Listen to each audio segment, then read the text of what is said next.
책임론 같은 경우는 이제 1번 문제 책임주의에 관한 설명 중에 OX 바르게 조합한 것은 이라고 해서 요거는 뭐 좀 이렇게 어려운 내용들은 아니니까 보세요. 가번 형벌의 양은 책임의 양을 초과할 수 없다. 맞습니다. 책임 원칙이란 것도 한번 이제 보면은 책임주의, 책임 원칙 같은 말인데요.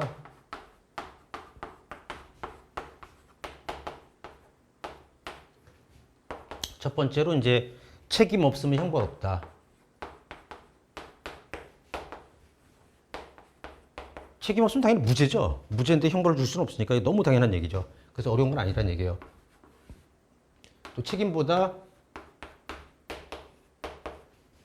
그 형벌이 무거우면 안 돼, 중하면 안 된다. 그렇죠? 비난의 양보다 그래서 뭐 가벼운 예를 들어서 좀 가벼운 문제 뭐가 있을까? 그냥 하도 배가 고파가지고 저기 뭐냐 한 편의점에서 1,000원짜리 뭐 이제 어떤 음식을 하나 이제 뭐 과자 이런 거 하나 먹었어요. 그렇다고 해서 뭐 징역 10년 이건 좀 너무 과하죠. 그런 거. 세 번째는 행위와 책임의 동시존재 원칙. 고의도 행위시 고의지만 책임도 행위시 책임이 있어야 돼요. 그래서 만약에 이렇게 멀쩡한 사람이었는데 갑자기 어떤 커다란 충격을 받고 심신 상실이 된 거야. 그때 범죄했을 때는 행위 당시 이제 책임 능력이 없으니까 이제 무죄가 될 수 있는 거고. 근데 거꾸로 조현병을 오래 앓다가 그걸 이제 심신 상실 정도였어요. 근데 치료가 잘 돼서 이제 정상인이 된 거예요. 그러나서 범죄하면 이제 행위할 때는 정상인이니까 그 책임이 있고 그다음에 유죄가 될 수 있는 거고. 여기서 이제 문제되는 건 이제 원인에서 자유로운 행위, 원자행위 이제 그 행위와 책임의 존재 원칙 관련해서 가장 이제 핫한 논점이 되는 거죠.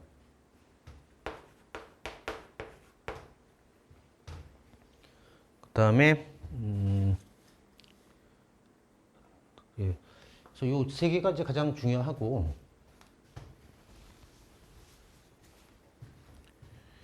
그래서 가번 지문은 형벌의 양은 책임의 양을 초과할 수 없다. 그리고 나번은 기능적 책임론은 형벌의 본질을 예방이라는 형벌의 목적에 두고 있다라고 되어 있는데 요거는 이제 형벌 책임론 중에서 기능적 예방적 책임론이라는 것이 있는데 이거는 어떻게 기억했으면 좋겠냐면 근데 확실히 오강증 되면은 이제 이 머리가 좀 약간 멍해지긴 해요. 왜냐면 계속 서 있다 보면 혈액이 이제 아래로 쏠리다 보니까 계속 지금 이제 다시간 연속 이제 서서 강하다 보니까 뇌 쪽이 좀 혈류량이 부족해가지고 그래 이게. 예.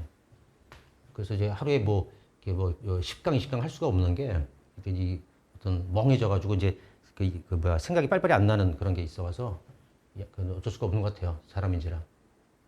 근데 이럴 때 이제 어떤 종아리 가자미 근육이나 이런 것이 이제 발달돼 있으면 좀 더 이제 혈액 공급이 뇌로 좀 잘 됐는데 그래도 다시간 서서 강의는 좀 이게 쉽지는 않은 것 같아요.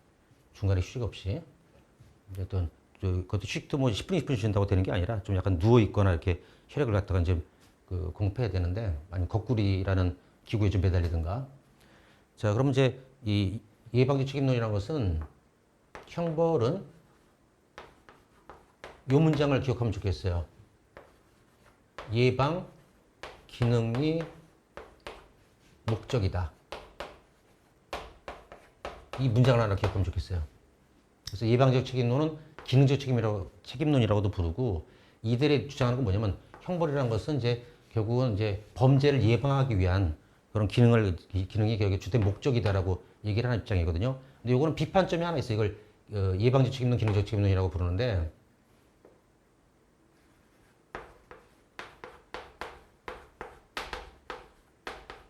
소수설이에요, 사실은 이게.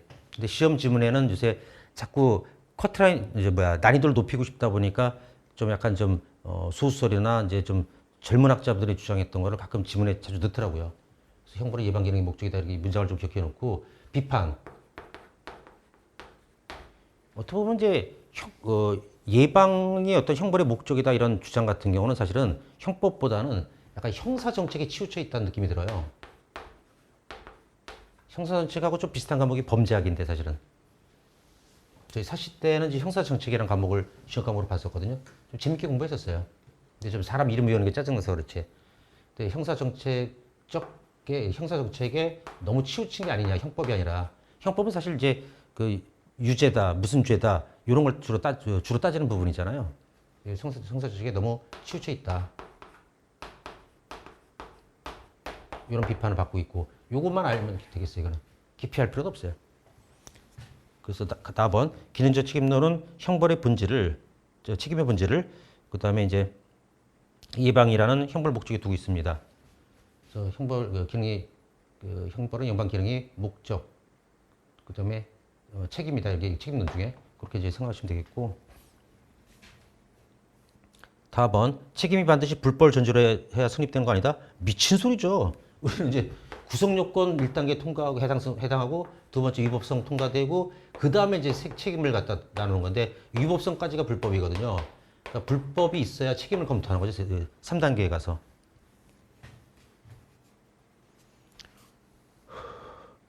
라번 형벌은 책임을 근거로 한다. 그렇죠. 책임 없으면 형벌 없다. 이 얘기예요. 동그라미 1번 요 얘기.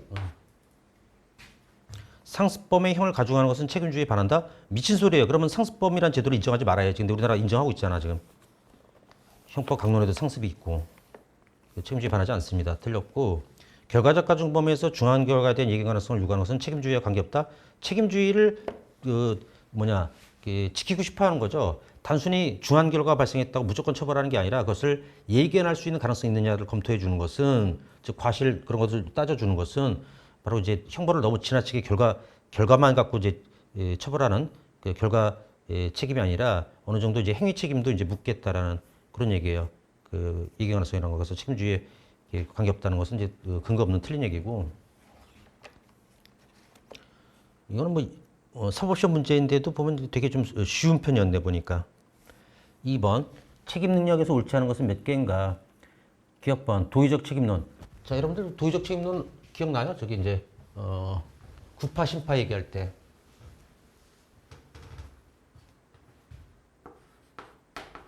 구파 객관주의죠, 얘들은 인권 이런 걸 굉장히 중시했던 입장인 거 기억나죠? 인권, 자유, 뭐 평등, 바로 이제 프랑스 혁명 이후에 나온 이제 어떤 이런 좋은 개념, 어떤 왕조 시대를 갖다 극복하는 과정에서 나온 이런 좋은 개념들을 쓰는 거. 얘들은 이제 그 의사 자유를 인정했었던 거죠. 사람의 생각은 자유롭다. 비결정론. 그래서 범죄로 사람이 꼭 정해져서 운명적으로 태어난 건 아니다라고. 그래서 범죄를 할 수도 있고 안 할 수 있는데 왜 했냐? 자, 범죄를 안 할 수 있는데 왜 했냐? 그게 도의적 책임이에요. 그리고 얘들은 책임 능력을 범죄 능력이라고 보고.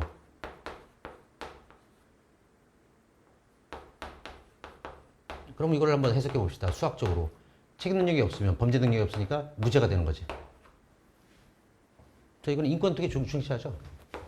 처벌을 되게 자제하는 입장이었고 원래. 그 다음에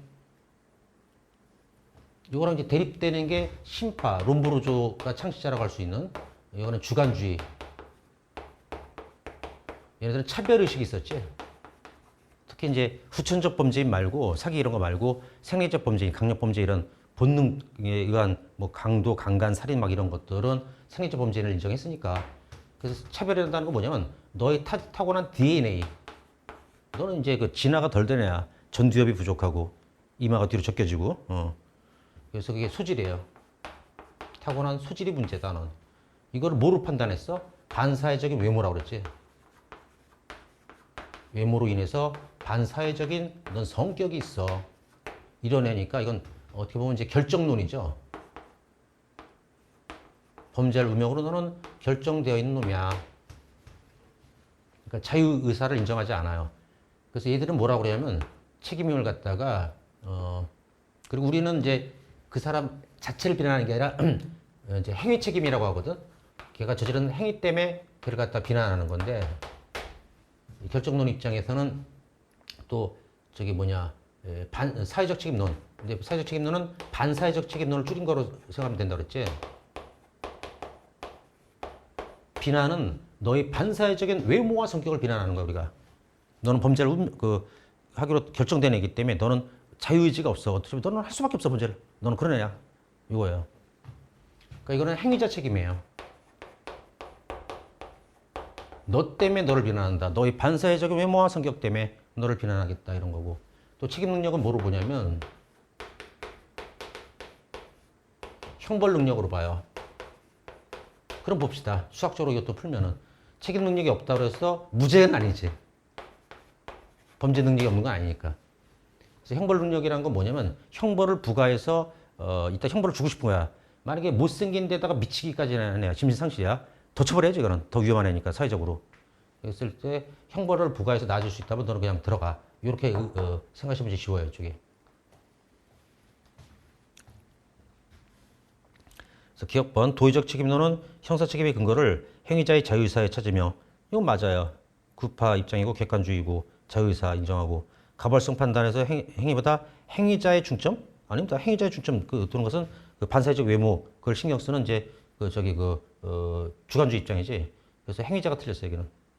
객관주의 책임론이 아니라 이거는 맞고, 구파는. 그래서 행위자가 그게 틀린 겁니다. 살짝 이 앞뒤로 맞게 하면서 빨리 읽었을 때 틀리게 만들려고 낚시를 했구만. 보니까 출제위원이 야비하게 그 중간에 싹 틀어가지고. 이거. 그래서 행위자 책임이 아니라 행위 책임. 행위자 책임의 가장 명대사가 뭐냐면요. 오래전 영화. 벌써 또 그게 시간이 그렇게 빨리 가는지 모르겠어요. 우연히 이제 유튜브에 떠가지고 넘버3라는 거를 이제 한 20 몇 분짜리를 갖다 봤는데 지금 봐도 잘 만들었더라고요. 이거는 재밌더라고. 거기서 이제 송강호라는 배우가 엄청 뜨게 된 거고, 그 전부터 먼저 한석규하고 그 최민식 선생님은 이제 이미 약간 뜬 상태였고, 그래서 송강호 선생님이 뜨게 되는 건데, 연기를 뭐 이제 명대사가 많죠. 내가 뭐 현정하라면 현정하야 뭐 저거고, 뭐 배신이야 뭐 이런 맛도 나오고, 뭐 등등등 뭐 이렇게 최배달 씨는 뭐 이제 뚜벅뚜벅 가서 그 팔로 이제 막으면은 이건 네 팔 아니야 이 새끼야? 뭐 이제 때린다 뭐 등등해서 굉장히 명대사도 되게 많았었어요. 근데 그 중에 최민식 선생님이 한석규라는 이제 조직의 어떤 중간 보스급인 사람하고 이제 얘기하는 장면이 나오는데, 자기는 죄는 미워하되 사람 미워하지 말라는 말을 제일 싫어한다고. 그때 최민식 선생님은 그때 검사거든요. 그 영화에서 죄가 무슨 죄가 있냐? 죄진 새끼가 나쁜 새끼지. 이 말이 나와요. 그게 행위자 책임이에요. 그건 사람 자체를 미워하는 거예요. 예. 바로 심파적인 사고방식이죠, 이게. 주관주의. 다음에 니은짐은 사회적 책임론에 따르면은, 반사회적 책임론에 따르면은 이건 심판의 책임의 근거는 행위자의 반사회적 성격이 있으므로 사회생활하고 있는 책임 능력자에 대하여도 사회방해를 위해 보완처분을 가해야 한다. 책임 능력자한테도. 그렇죠? 사회적 책임론 심판 입장에서는 가급적 제재를 하고 싶어하는 입장이죠. 사회를 지키기 위해서. 그 개인보다는 사회를 지키고 싶은 생각이 더 강한 거죠. 차별의식이 있으니까. 여기 극소수의 어떤 생리적 범죄인 때문에 우리가 위험한 뭐 살인당하고 강간당하고 막 이제 그런 거다라고 생각하고 있으니까. 그래서 책임 능력은 형벌 능력 맞습니다. 여기는 형벌 능력으로 봐요. 가급적 처벌하고 싶어 합니다. 범죄 능력을 보면 무죄까지 돼야 되는데 그게 싫은 거지. 디귿 순수한 규범적 책임론에 대해서는 평가의 대상과 대상의 평가를 엄격히 구분하려 한 나머지 규범적 평가의 대상을 결하여 책임 개념의 공허화를 초래한다는 비판이 제기된다라고 하는데, 여기도 이제 깊은 얘기가 있어요. 지금 디귿과 관련해서는 다시 또 우리가 뭐로 돌아가야 되냐면,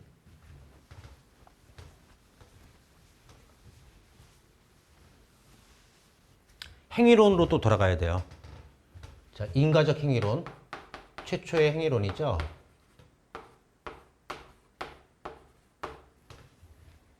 이들은 이제 신경작용에 의해서 거동이 있고 어떤 이제 결과 발생되는 외계의 변화, 즉 결과 발생되는 것이 그게 행위다라고 주장했던 애들. 얘들이 만든 것이 고전적 범죄 체계입니다. 가장 오래된 이제 범죄 체계란 얘기죠. 그다음에 구위 책에서 구성 요건은 얘들은 객관적인 요소밖에 없어요. 주관이란 것은 딱 존재하지 않습니다. 그냥 딱 지금 보면 이제 우린 객관, 주관 이렇게 하는데 이게 객관만 딱 있으니까 좀 어색하죠. 예. 그리고 고의가실을 어디다 밀어놨어요? 책임으로. 그래서 구속요건은 좀 이제 객관적인 것만 판단하겠다. 사람의 주관 이런 것은 신이 아닌 다음에야 우리가 알 수가 없으니 이 구속요건에서 따지지 말고 저 멀리 책임론 쪽에 가 있어. 그리고 행위론 자체가 신경에 의해서 거동하는 거지 고의 이런 얘기를 안 했거든 얘들은. 의학적으로 자연과학적으로 신경에서 전기 자극으로 움직이는 그거. 그러니까 이제 일로 간 거야. 쫓겨났어 이제 고의가실이. 그리고 이때 위법성 인식은 아까 그때 얘기했지만 고의하고 한 덩어리였지. 이렇게. 네. 그러면 이제 고의나 과실, 어떤 사람의 어떤 이제 고의나 과실 이런 것은 다 생각이잖아요, 심리. 이게 심리적 책임론이에요.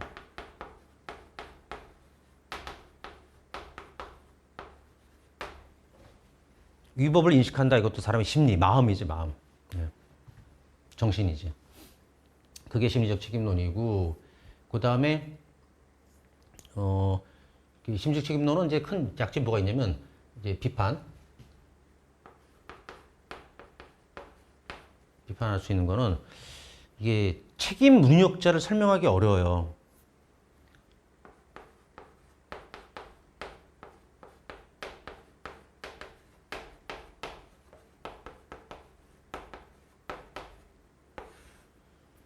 자, 왜냐면 형사 미성년자 같은 걸 떠려봐. 우리가 14세 미만이 형사 미성년자지 않습니까? 그럼 만 12세라고 칠게요. 그러면 만 12세면 지금 나이가 어떻게 되냐? 초6 정도 되려나? 그런 경우에 걔가 어떤 이제 편의점에서 어떤 뭐 물건을 훔쳤다. 절도한다는 걸 알고 있죠. 근데 그런 형사 미성년자들은 책임 능력을 해주지만 원래 심리적 책임론은 고의가실이 있으면 이퀄 책임이 있다 이거거든. 사실은. 고의가실이 있으니까 저걸 어떻게 책임 능력 시켜주냐. 또 뭐냐면 또 강요된 행위도 설명 곤란해요. 강요된 행위가 뭐야? 우리 형법에 있잖아. 자기 또는 친족의 생명 신체에 대해서 저항할 수 없는 어떤 이제 폭력이나 뭐 이제 협박에 의한 행위는 벌어지지 않는다라고. 그래서 누군가 네 회사 산업 기밀을 영업 기밀을 빼내오지 않으면 너희 부모를 인질을 잡고 있습니다. 사실 동영상을 갖다 그 스마트폰으로 보내주고 있어. 뭐 총이나 이런 거로 딱 머리 위협하고 죽인다. 그때 어지간한 사람 다 그 부모를 일단 살려야 되니까 그거를 기밀을 빼다 주겠지. 그때 벌하지 않는 거거든. 이거는 이제 책임 조각이 되는데 이런 거를 설명할 수 없어. 왜냐면 자기가 산업 기밀을 빼야 된다는 건 알잖아. 즉 심리가 있잖아요. 그런 이제 약점이 있더라. 고전적 범죄 체계에서 약점이 많아요. 고전적 범죄 체계는. 왜냐면 고의가 주로 죄명을 결정하는데 책임이 있으니까 구성요건이 원래 죄명을 결정해 줘야 되는데 그게 어렵다는 것도 있었고. 자, 그 다음에 업그레이드 된 게 뭐냐면 신고전적 범죄 체계라는 게 있어요. 신고전적 범죄 체계라는 것은 특정한 사건 때문에 발생돼요. 마부 사건.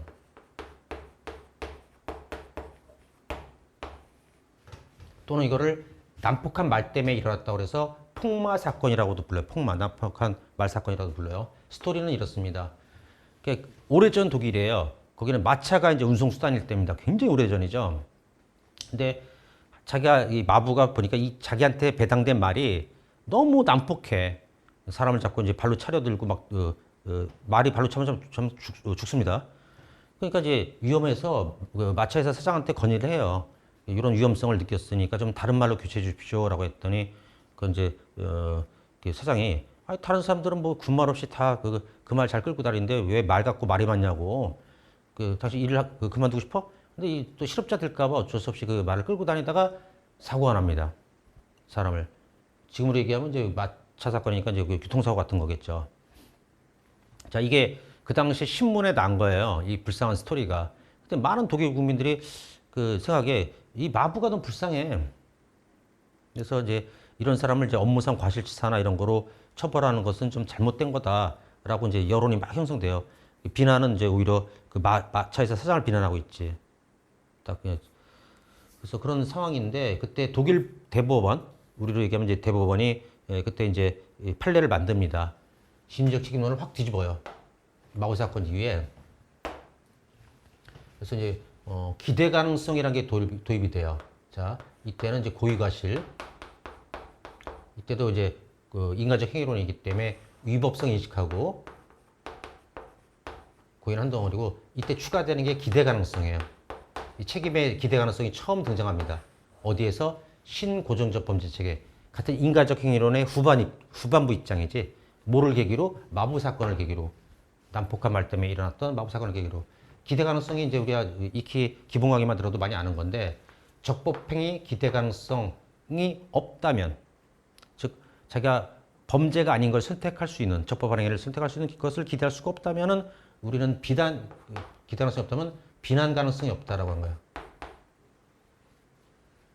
그때 판결문을 갖다 그 번역한 걸 한번 본 적이 있는데, 딱 이런 문장이 나와요. 우리 독일 군민 중에서 자기가 이제 자기 빵을 포기하면서까지도 이때 말교체를 주장할 사람이 누가 있을까라는 뭐 판결 그 이유에 나와요. 그 이제 여기서 빵은 이제 직업을 뜻하는 거죠. 직업을 포기하면서까지 이때 주장할 수 있겠냐. 그런 이제 그런 것을 기대할 수가 없더라. 따라서 우리는 비난을 못 하겠어. 이때 비난이란 말이 처음 들어온 거야, 이제 이 책임에. 이게 이제 이른바 뭐냐면 규범적 책임론입니다. 근데 여기는 책임 내용이 좀 복잡하죠. 고의가실, 기대 가능성, 그리고 이제 기대 가능성, 비난 가능성, 이거는 규범적인 요소거든. 평가하는 요소. 비난한다, 이거는 평가잖아. 나쁘다는 평가. 이게 들어서 좀 복잡해졌기 때문에 이때를 복합적 책임론이라고도 불러요. 책임이 좀 복잡해졌다. 뭐 요거까지는 시험에 잘 안 나오긴 하지만도 규범적 책임론은 좀 시험에 잘 나오고 있죠. 다음에 이제 행위론이 바뀌죠. 인간적 행위론에서 목적적 행위론으로.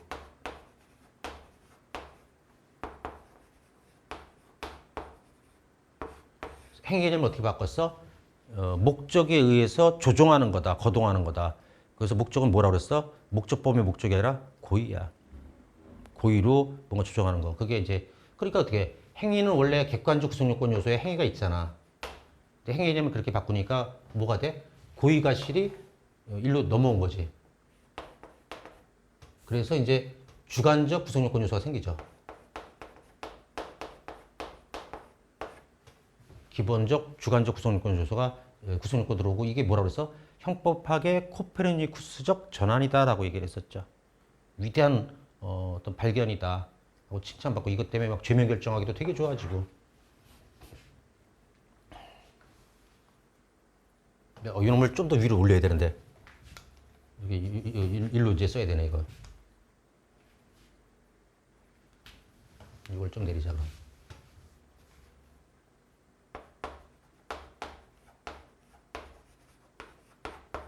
얘가 이제 목적적 범죄 체계죠. 목적적인 이론을 만든 게, 그 다음에 이제 고의과실이 구성요건으로 끌려 내려오고, 여기 이제 이쪽 그 목적적인 행위론의 책임 개념은 뭐만 남냐면, 위법성 인식이 따로 떨어져 나갔고, 고의는 일로 옮기고, 이제 뭐가 또 있어? 이제 기대 가능성이 이때 있는 거죠. 지금은 이제 이 규범적 책임론은 쭉 현대까지 이어지고 있어요. 너무 내용이 좋기 때문에. 기대 가능성. 근데 여기 보니까 사람의 심리가 빠졌잖아요. 심리 요소가 없지. 그래서 요거를 뭐라고 부르냐면 순수 규범적 책임론이라고 불러요. 딱 비난만 남은 거야.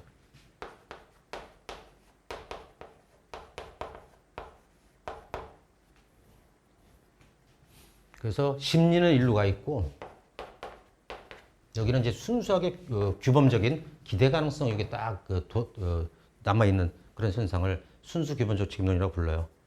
그럼 이제 순수 규범적 책임론은 어떤 비판을 할 수 있냐면, 그러니까 이제 평가의 대상하고 대상의 평가를 분리해가지고 책임 개념이 좀 비었죠. 이 고의가실이 이제 빠져나가고 요만큼만 남았으니까, 이제 아까 이게 다 책임 요소였는데, 그래서 이거를 공허화됐다. 약간 좀 텅 빈 느낌이다, 이렇게. 평가의 대상이 뭐냐면 고의과실이에요. 대상의 평가는 책임입니다. 책임하고 이 고의가 분리됐잖아, 지금. 그래서 평가의 대상과 대상의 평가가 분리되어 있다라고. 책임이란 것은 이제 평가하는 거잖아. 이제 비난하는 거잖아. 그지? 여기는 이제 평가받는 대상은 얘의 생각을 주로 우리가 비난하는 거지. 왜 너 살인하겠다는 나쁜 생각 가졌니? 라고. 그런 비판이 될 거고.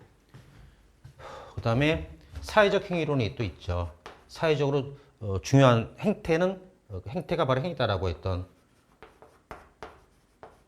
그래서 이제 부작이나 이런 것들을 막 설명하고 싶어가지고 업그레이드 한 건데 약간 개념이 약간 모호하다고 했지. 사회적으로 중요한 게 이제 그래 중요한 행태가 행위라고 하면 너무 재판 범위가 넓어지지 않냐.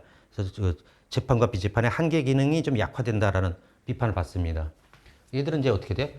불법 고의는 이쪽에 있고 불법 고의, 불법 과실. 그 다음에 책임 고의, 책임 과실이 다시 그 책임에 도입되고, 그 다음에 이거는 이제 불법 고의는 범인이 갖고 있던 생각, 머릿속의 생각이고, 책임 고의는 그거를 법원에서 비난하는 거지. 이 책임 고의 쪽에 있는데 그때 위법성 의식은 책임 고의랑 한 덩어리가 돼 있고, 그 다음에 여기 기대 가능성은 쭉 계속 이어지니까 다시 또 이게 돌아왔으니까 고의가 일로 돌아왔으니까 복잡해졌네. 그래서 이거를 신복합적 책임론이라고 불러요. 새로 좀 복잡해졌다. 그 얘기는 책임 고의가 일로 다시 넘어온 거야. 여기는 아예 고의가 딱 없는데 여기 이 칸에는 목적적 범죄 체계 목적적 행위로는 그렇게 부릅니다. 그 여기는 이제 평가의 대상 즉 고의하고 대상의 평가를 명확히 잘 구별하고 있다라는 그런 이제 것이고, 그다음에 책임 개념이 공허화도 안 되고 딱 그 책임 고의도 여기 들어 있으니까 새로 복잡해졌고 이런 얘기입니다. 그래서 디귿 보면은 2번의 디귿 보면은 순수한 규범적 책임론에 대해서는 평가의 대상 그게 고의야 고의. 그다음에 대상의 평가를 엄격히 구별하려 한 나머지 즉 대상의 평가 책임이죠. 고의하고 책임을 구분을 하려고 한 나머지 따로 뗐잖아. 그 규범적 평가의 대상을 결하여 고의가 이 규범적 평가의 대상이 뭐야? 책임 고의야. 책임 고의가 없으니까 니들은 책임 개념이 좀 공허해. 비어 있어. 요거는 이제 누가 까는 거야? 이 사회적 행위론. 얘들이 하빌테적 범죄 체계인데 얘들이 까는 거야. 뭐를? 목적적 범죄 체계를. 우리는 이렇게 책임 개념이 다시 책임 고의가 있으니까는 공허하지 않은데 니들은 공허하네. 요거죠. 왜 하빌테라고 부른다고 그랬어? 고의를 이제 두 군데서 인정하니까 인간적 행위로는 책임에서만 있고, 그죠? 고전적 범죄 체계는 그다음에 목적적은 구성 요건에만 있는데 얘들은 둘 다 있잖아. 이제 합친 것 같다는 거지. 하빌테적 범죄 체계라고.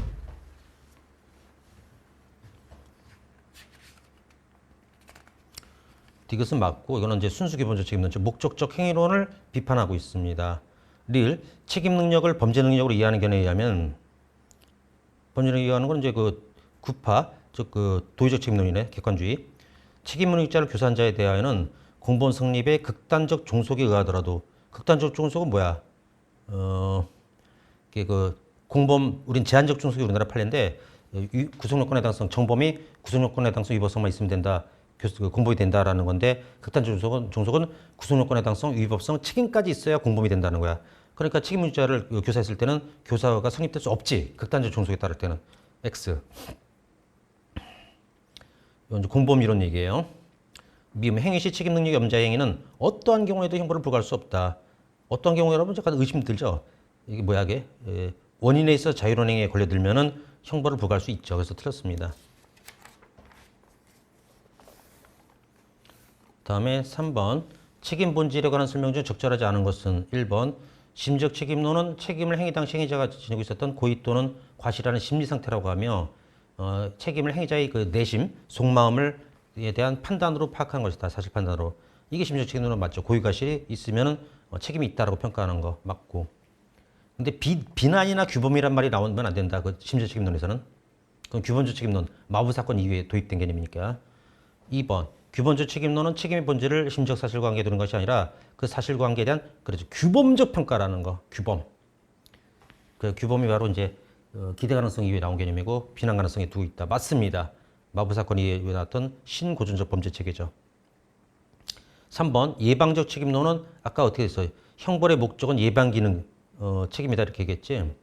그래서 형벌의 목적, 그다음에 일반 예방의 목적에서 결정돼야 한다는 견해로 기능적으로 이해해야 형벌 목적 관련은 기능적으로. 그럼 예방, 형벌의 목적, 그다음에 이제 기능이란 말이 다 나왔네.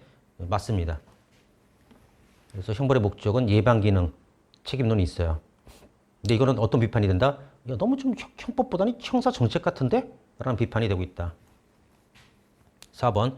심리적 책임론은 고의는 있으나 책임적 조각사에 의해서 책임 부정되는 경우를 설명할 수 없으며, 그죠? 고의는 있는데 책임 조각되는 경우는 설명 어렵지. 심리적 책임론은 왜? 고의가 실이 있으면, 고의나 과실이 있으면 책임이 있다 이런 입장이니까. 근데 인식 없는 과실은 아예 그 사람의 심리가 없는 거지. 깜빡 졸아서 잠자다가 교통사고 내는 거. 그때는 책임도 인정할 수 없다라고. 그렇죠? 얘는 심리가 있어야 책임이 있다라는 개념이니까. 5번. 규범적 책임론은 형법과 형사정책의 관계를 혼동함으로써 일반 재방에 대한 관계에서 책임주의 가지고 있는 제한적 기능을 무의미하게 만들 위험성이 있다. 형사정책에 치우쳤다는 비난은 규범적 책임론이 받는 게 아니라 누구야? 기능적 예방적 책임론이죠. 저기들은. 형벌의 목적은 예방기능 책임이라고 하는. 그래서 5번은 그래서 틀렸고. 4번. 책임의 근거와 본질 학설. 보니까 이제 이쪽이 약간 좀 추상적인 부분인데 경대편이 뭐 경감부 다 그런 데서 나오고 있군요. 근데 이제 점점 자꾸 이제 그 시험이 어려워지다 보면 이런 정도는 이제 갖춰 놓는 게 안전하겠지요. 가번. 책임은 자유의사를 가진 자가 그 의사에 의하여 적법한 행위를 할 수 있었음에도 불구하고 위법한 행위를 선택하였으므로 이에 대한 윤리적 비난을 가하는 것이다. 자유의지가 있는데도 그걸 갖다가 적법 행위를 할 수 있는데도 안 했다라는 거. 요거는 이제 그 자유의지를 따지는 건 뭐예요? 심리적 책임론이 아니라 얘들은 심리적 책임론은 이제 고의가 있으면 책임는 거고, 요거는 이제 도의적 책임론에 가까운 거죠. 도의적 책임론. 자유의지를 따지는 거는 도의적 책임론. 나번. 인간의 행위는 자유의사가 아니라 환경과 소질, DNA로 결정되는 것으로 반사회적 성격이 있다. 이건 기본적 책임론이 아니라 뭐야? 반사회적 책임론, 줄여서 사회적 책임론이죠. 틀렸고. 다번. 책임은 행위 당시 행위자가 가지고 있었던 고의과실이라는 심리적 관계로 이하여 고의과실이 있으면 책임이 있고 그것이 없으면 책임이 없다. 이게 뭐야? 이게 심리적 책임론이지. 근데 도의적 책임론이라고 해서 틀렸고. 다음에 라번. 책임을 심리적 사실관계로 보지 않고 규범적 평가로 이해하여 적법행위를 할 수 있었음에도 적법행위 기타 가능성인데 위법행위를 한 것에 대한 규범적 비난이다. 이게 뭐야? 규범적 책임론이죠. 이건 사회적 책임론이 아니라. 그래서 딱 이런 식으로. 근데 이 개념을 이해했으면은 여기 이제 그 좀 이쪽 좀 수월할 거예요. 아까 판사한 정도만 이해했었으면은.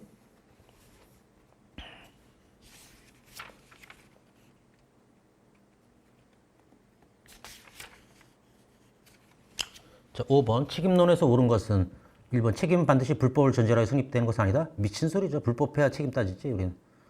2번. 도의적 책임론은 자유의사를 인정하는 비결정론 맞고, 행위자의 반사회적 성격은 이제 그 사회적 책임론이고, 거기가 틀렸네.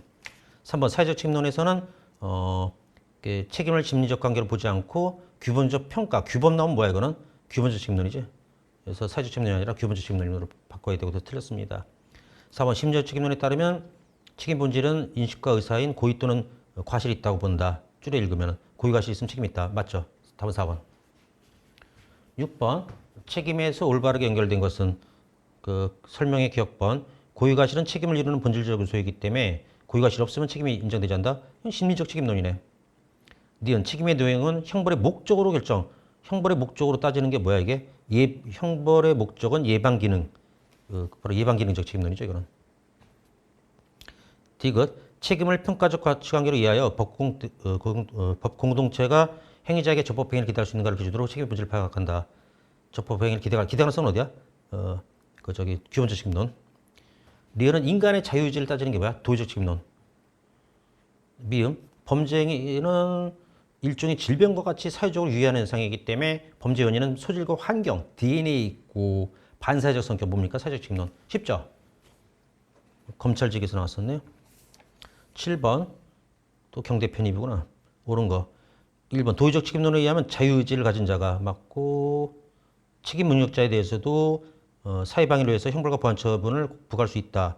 도의적 책임론, 도의적 책임론 밑줄 치고 그다음에 또 저기 자유의사를 가진 자 밑줄 치고, 그다음에 책임 능력자 밑줄 치고. 책임 능력자는 자유의지가 있어? 완전 미친 애가? 없지. 그래서 얘들을 비난할 수가 없어야 돼. 그러니까 이제 책임 능력자에 대해서 형벌과 보완 처벌은, 특히 형벌을 절대 주면 안 되지. 자기 자유의지가 없는 애인데 있다 그래서 틀렸고.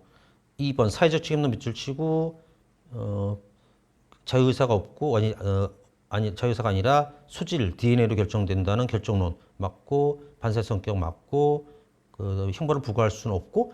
어우, 얘들은 형벌 주죠. 그 심파 그 사회적 책임론 이제 주관주의는 못생긴 데다가 그 반사적으로 생긴 데다가 또 미치기까지 하면 더 위험한 애니까 당연히 처벌해야지. 영원히 가둬둬야지. 얘들은 사회로부터 해를 끼칠 수 없게 무해화 시켜야지. 완전 격리시켜야지. 그래서 이제 책임 능력자는 이제 범죄 능력자가 아니라 유죄죠. 얘들은. 3번 예방 기능. 얘들은 이제 또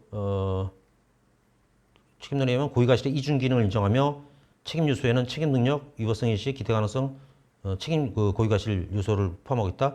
이건 뭡니까? 이거는 이렇게 다 들어있는 거는 신복합적 책임론이죠. 책임 고의, 위법 인식, 기대 가능성, 이렇게 복잡하게 들어있는 거. 이건 예방적 책임론이 아니라, 예방적 책임론은 그냥 형사 정책 같은 얘기인 거예요. 그냥 이런 어떤 범죄 체계와 관련된 얘기가 아니라, 뭐 고의가실이 어디 있고 이런 걸 따지는 게 아니라, 형벌의 목적은 예방 기능이다. 이런 애들. 범죄를 예방하는 거다. 4번 심리적 책임론에 의하면 책임을 행당 책임자가 가지고 있었던 고의 또는 과실이라는 심상태로 하여 사실 판단을 파악하는 것으로서 심리적 책임론의 문제가 이기죠. 강요된 행위 같이 강요된 행위는 고의는 있는데, 사실은 어떤 부모 죽이겠다고 위협해서 회사 영업기밀 빼돌리고 산업기밀 빼돌리는 거, 이걸 책임조각시키는 이유를 설명할 수 없다. 이게 비판점인 것 같지. 옳은 거니까 답은 4번이네. 5번 규범적 책임론에 의하면은 비난 가능성까지는 다 맞는데, 일반 예방, 특별 예방이랑 형벌 목적, 이거는 이제 예방적 책임론이죠. 예방 기능. 틀렸죠. 8번 옳지 않은 거. 틀린 거 골라라. 1번 사회적 책임론, 반사적 성격 맞고, 책임 능력자도 얘들은 이제 어떤 처벌을 하고 싶어하고, 책임 능력은 형벌 능력 맞습니다. 얘들은 범죄 능력이 아니라 형벌 능력, 형벌을 받을 능력만 있으면 집어넣자. 이렇게 되고. 2번 심적 책임론. 그 다음에 얘들은 인과적 행위론이고 고전적 범죄책이지. 그 다음에 책임 본질은 고의과실이고, 그 다음에 객관적 요소는 구성요건에 있고, 주관적 요소는 책임에 있고. 맞죠? 예, 객관적 구성요건 요소밖에 없고, 고의과실한 주관적 요소는 책임에 위치시키는 거고. 맞죠? 3번 도의적 책임론은 자유의사 이건 맞는데, 주관주의? 주관주의는 저기죠. 심파, 사회적 책임론이지. 3번이 틀렸다. 4번은 기능적 책임론, 형벌의 목적, 일반 예방, 예방 좋아하고. 예, 맞습니다. 5번 규범적 책임론, 저기 뭐냐 끝에 보면 비난 가능성, 그렇죠. 얘들이 기대 가능성, 비난 가능성을 따지는 게 규범적 책임론이죠. 마부 사건 이후에. 자, 그래서 이제 이제 여기까지 봤고, 다음 시간에 이제 이어서 이제 보도록 하겠습니다. 마지막 시간 하는 얘기도 좀 약간 이제 까다로워하는 부분들이니까 잘 숙지하세요. 수고했습니다.